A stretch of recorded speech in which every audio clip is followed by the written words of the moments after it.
Missão abreviada, meditação 6, também sobre o pecado, do Padre Manuel José Gonçalves Couto. Considera pecador que o pecar é voltar-se as costas para Deus e o rosto para a criatura. É estimar mais a criatura do que a Deus. Pecar é não fazer caso e desprezar as leis de Deus. Por isso o pecado é um monstro o mais terrível e o mais abominável. São João Crisóstomo diz que o pecado ainda é pior do que o inferno. São Basílio diz que o pecado é um grande demônio. E à vista do que diz este santo, quão grande número de demônios terá qualquer pecador em seu coração, qualquer pecador que tem andado sempre a fazer pecados e mais pecados em toda a sua vida?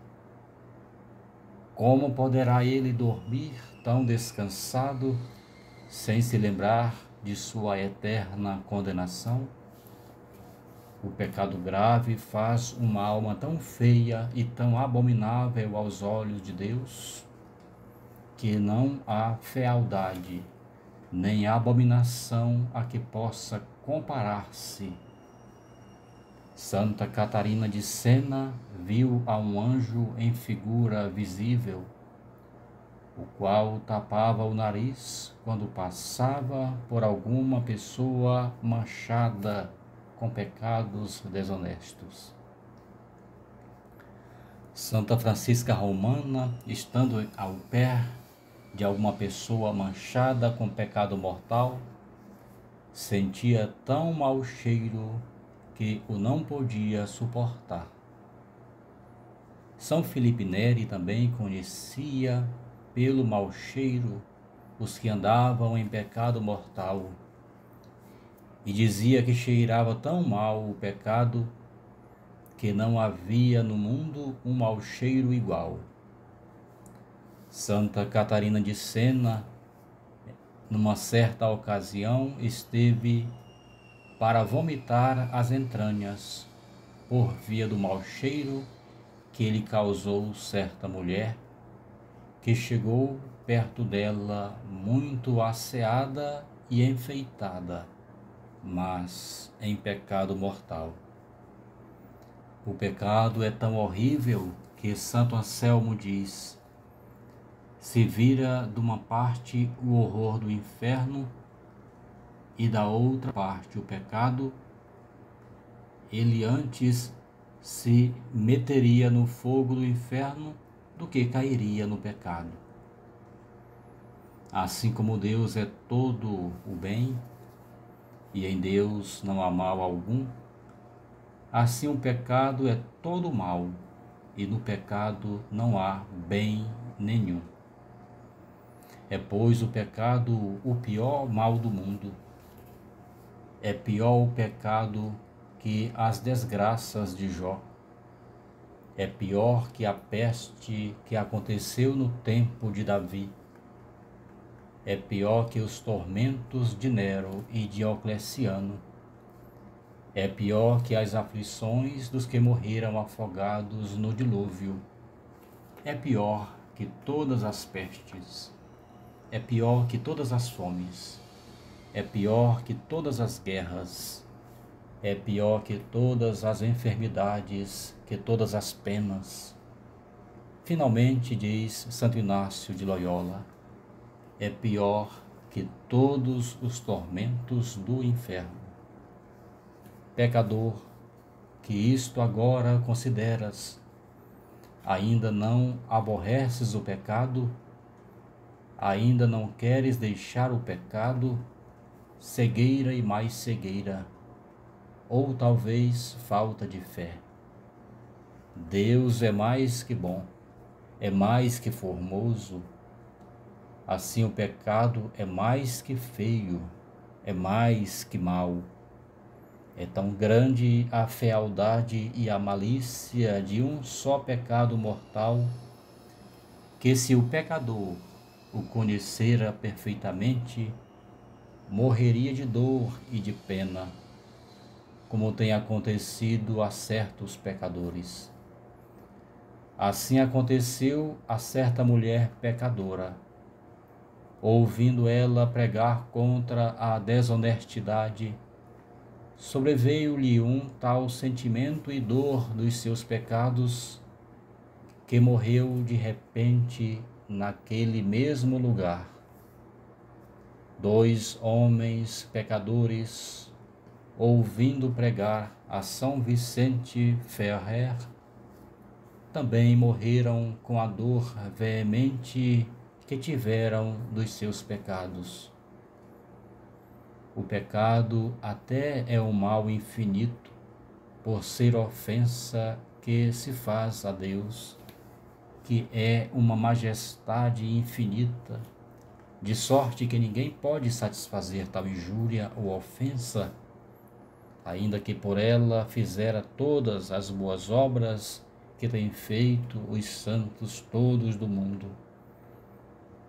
Que maior injúria, que maior ofensa, que monstro mais horrível!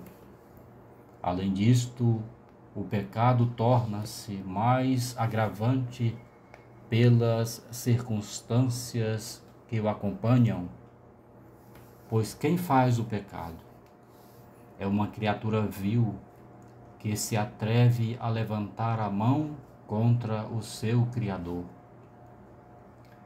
e que faz o pecador, quando peca, tira a Deus a coroa para pôr em si.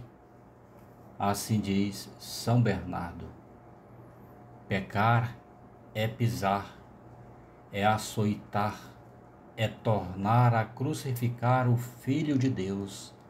Assim o diz São Paulo. E aonde se atreve a cometer o pecado, é no mesmo palácio de Deus, que é este mundo, na sua presença mesmo, à sua vista.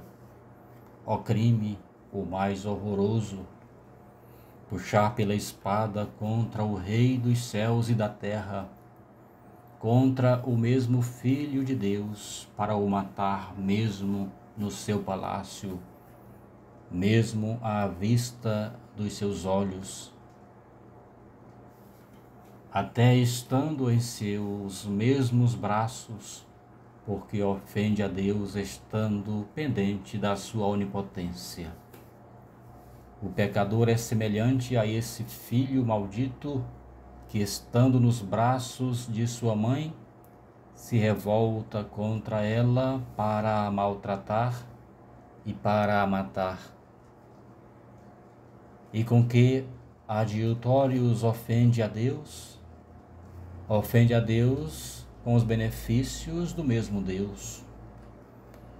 O pecador porta-se com Deus como o cavalheiro com o rei, pois o rei, tendo-lhe cingido a espada para mais honrá-lo, ele se serve dela para matar o mesmo rei.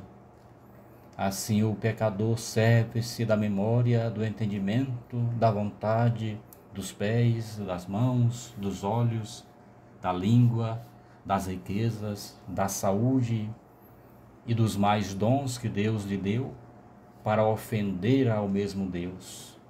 Que ingratidões, que maiores maldades! E por via de que ofende a Deus, por um vilíssimo gosto, por um prazer imundo, que poucos momentos dura, por um instante de nada, por uma loucura, finalmente, porque o quer. Ó atrevimento maldito, ó fúria do demônio! E como ofende a Deus quando peca? Ofende a Deus com um desprezo inaudito, com um descaro de Lúcifer.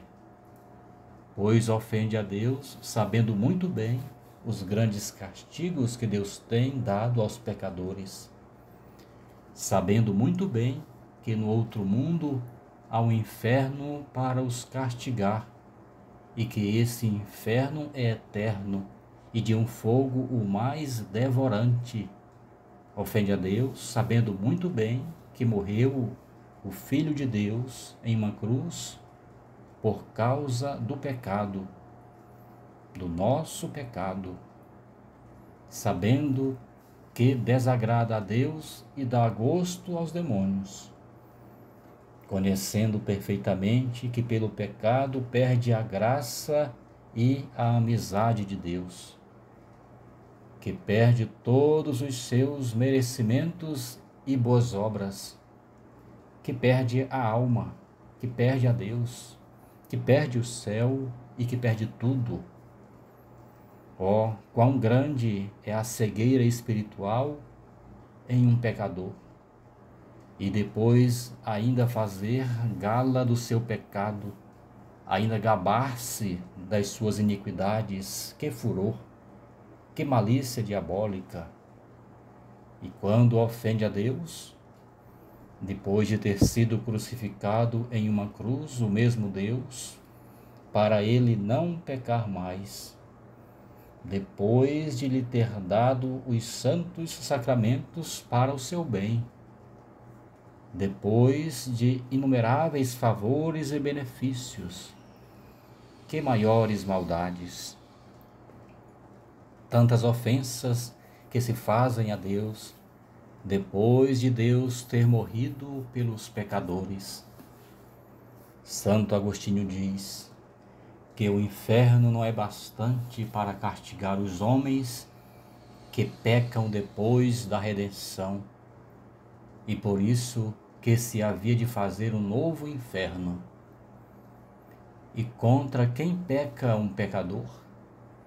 Contra um Senhor perfeitíssimo e onipotente, contra um Senhor infinitamente bom, santo e amável, contra o mesmo Deus que o criou, que o ama, que o sofre, que lhe perdoa, que o regala e que o acaricia.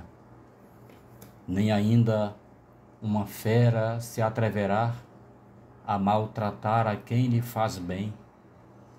Até os mesmos brutos têm horror de serem cruéis com os seus benfeitores. Ó pecador, não sejas tu pior que as feras, nem menos agradecido que os brutos. Conhece a um Deus que te criou para o servir e amar. Deixa já o pecado que te faz inimigo de Deus e ingrato a seus benefícios. Considera que basta um só pecado mortal para te perderes, que podes esperar de Deus se ainda continuas a pecar. Esperas pelo inferno. O inferno há de ser a última recompensa que te há de dar o demônio. Desengana-te. Se continuas no pecado, infalivelmente hás de ser um condenado no fogo eterno. E por quê? Porque já estás muito criminoso na morte de Jesus Cristo, e Deus não pode sofrer-te por mais tempo. Ele há de deixar-te, há de desamparar-te, porque és o ingrato e obras como uma fera péssima.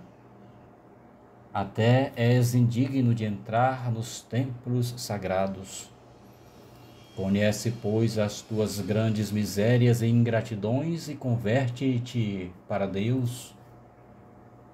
Mas quem há de valer-te? Quem há de rogar por ti? Maria Santíssima. Recorre, pois, a ela dizendo: ó minha Mãe Santíssima, acudi-me, Senhora. Eu sou um grande pecador que tenho andado sempre cego e enganado neste mundo. Eu não sabia que coisa era o pecado, nem nisso pensava como devia. Vou agora conhecendo as minhas misérias e ingratidões, e me vejo com tudo perdido: missas, orações, esmolas, penitências, confissões, comunhões, Deus, alma, céu, tudo. Eu perdi tudo logo que caí no pecado. Ai de mim, porque se não me valeis, Senhora minha, só me resta o inferno. Valei-me, pois, minha mãe, e intercedeis por mim. O vosso Filho tudo vos concede. De vós eu espero todas as graças que me são necessárias para fazer uma boa confissão, emendar toda a culpa e dar-me todo a Deus.